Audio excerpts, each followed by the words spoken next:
Good afternoon. I want to talk a little today about the tragedy of the commons. And I want to start off by talking a little bit about a particular river. But I want to begin before that with kind of giving a short explanation of an example of the tragedy of the commons, something that might be a little easier to understand. Have you ever shared a refrigerator with coworkers? Perhaps in your hallway or in the cafeteria. You've shared a refrigerator with many different colleagues, and over time, that refrigerator takes some abuse. That refrigerator is basically free for all. Everyone owns it, but no one really owns it. And in being that way, no one really takes charge of keeping it clean. And even though there may be one or two that like to keep it clean, they will for a little while, but over time it becomes burdensome. They're like, what about everyone else that uses it? Shouldn't they take their time to clean it? And then over time, this refrigerator becomes abused, overused, dirty, and we find this to happen on a pretty regular basis with our resources.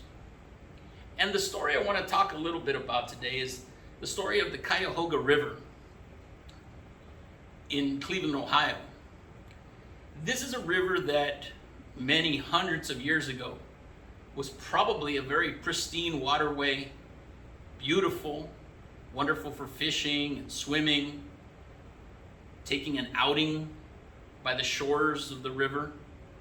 But over time, as the United States became more industrialized, this waterway, being a very strategic waterway, as it is, became more populated, more industry built on the shores of the Cuyahoga, more traffic went through the Cuyahoga, leaving pollutants, oil, grease, any number of things. Just adding to the pollution, the overuse, just the de-beautification of this river. We also see that on a number of occasions, the river actually caught fire. Go figure, a waterway catching fire. But that's just how polluted that river was and remains. That river in 1969 suffered a severe incident in which the sparks of a passing by train caught the river on fire, and the river spent a number of days on fire, damaging many number of things, causing many hundreds of thousands of dollars in damage, causing some death.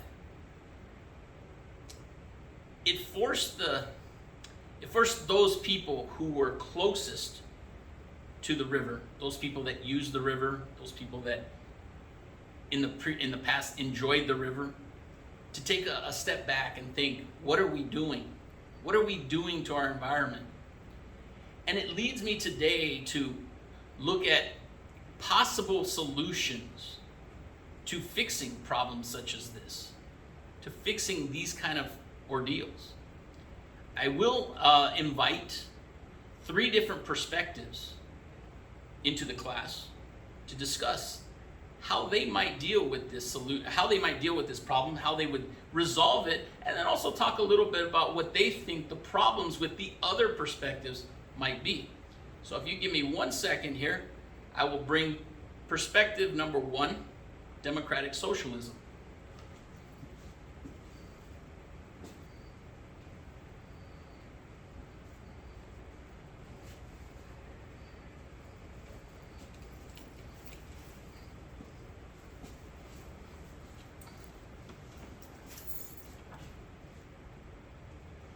Thank you for inviting me to talk a little bit about what democratic socialism is about and how they would deal with a problem like this.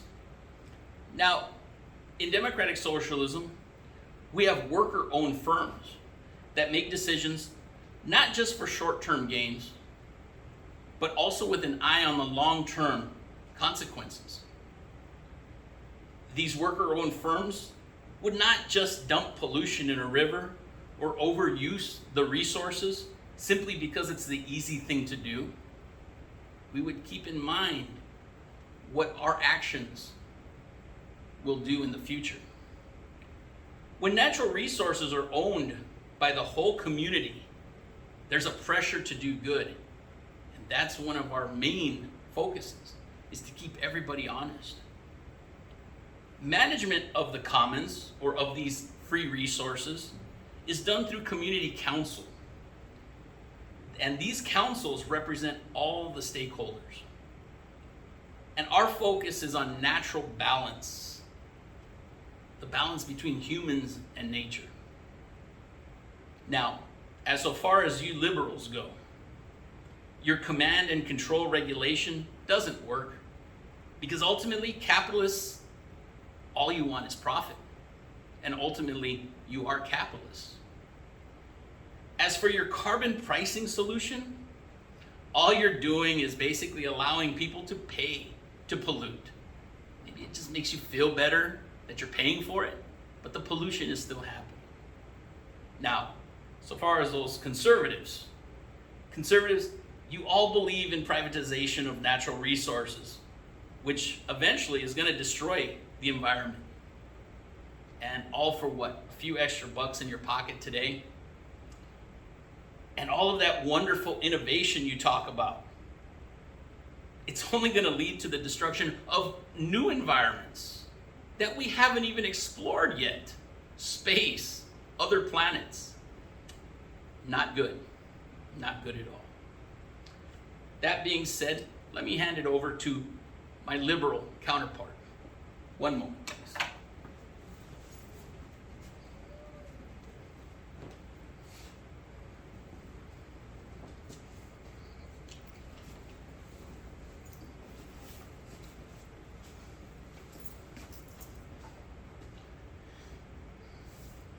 Thank you, Democratic Socialists. I'm here representing the liberal perspective. We, the liberals, believe that the government will assure that everyone does their fair share to protect the environment by contributing a few dollars, extra dollars, tax dollars, every payday. We believe that we should contribute out of our pockets, out of the goodness of our hearts, to government, and then government will help protect the environment. The government will guide firms into reducing harmful pollutants. That's what the government will do. Through the use of fair market capitalism, we give firms the incentive to pollute less and clean up more. And because all firms must adhere to said policies, no one firm bears an unreasonable burden. Make sure that it's fair. We're going to keep it fair. Now, let me tell you a little bit about those conservatives. You conservatives out there, you're so stubborn, thinking that profits alone will solve all of our problems. They won't. We need some government. Profits alone will not solve the problems. Conservatives, wake up and realize that your environment is your best friend. Without it, you'll have no resources. You'll eat right through them all. Now, let's talk a little bit about those radicals. Now, radicals, your policies will lead us straight to the poorhouse. With no profit incentive, there's no motivation to produce or innovate. Because of your never-ending committees, you're going to spend years and years assessing the problem, while during that entire time, the environment will be eroding away right under your noses. Let me hand the podium over to our next guest, the conservatives.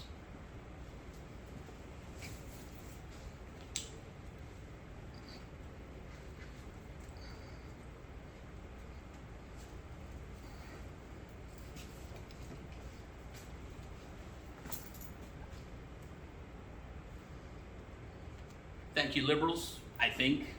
I'm not sure. So us conservatives, the conservatives, by making pollution abatement profitable, firms will develop innovative ways to make the products people want in the cleanest, most efficient way possible. The profit motive, it will guide owners to maintain the appropriate level of cleanup and prevention. It is the very resources we are protecting that allow us to make the profit. We will do our best to continue protecting them. It's in our best interest. We are not going to kill the goose that lays the golden egg. It's just not in our best interest.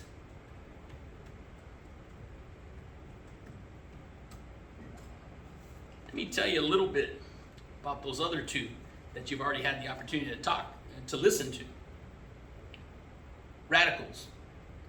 You spend so much time bad-mouthing capitalism, both us and the liberals. Yet, you're so busy making your phone calls on your iPhones. You're emailing from your Chromebooks. And you're driving around in the wilderness in your Range Rovers. A little hypocritical, I would say. The only way that your Green New Deal could ever reach zero carbon emission is if it actually succeeds in shutting down businesses, because they force cooperative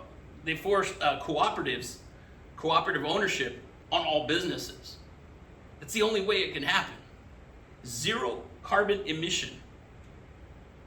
That's everything shutting down. Now, you liberals, you claim to be capitalists like us, but I think differently. Your command and control regulations are to blame for our current conditions. Because businesses have no real buy-in, they eventually start to cut corners or cheat. Carbon pricing, it could work. Carbon pricing, something we've even looked into. Carbon pricing could work. However, the way you liberals use it, you've turned it into a cash cow to fund your big government. Now, let me get our moderator back here, and he'll finish this off for you. One moment.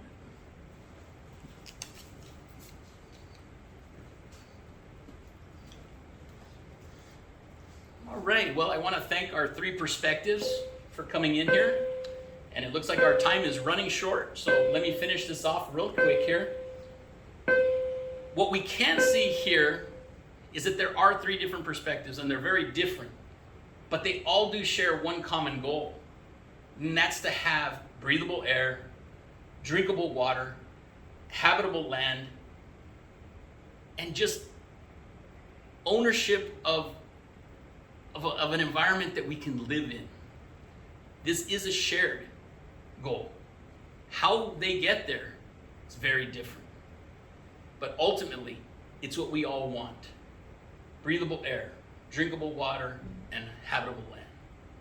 So that being said, have a great afternoon. Take care. See you soon.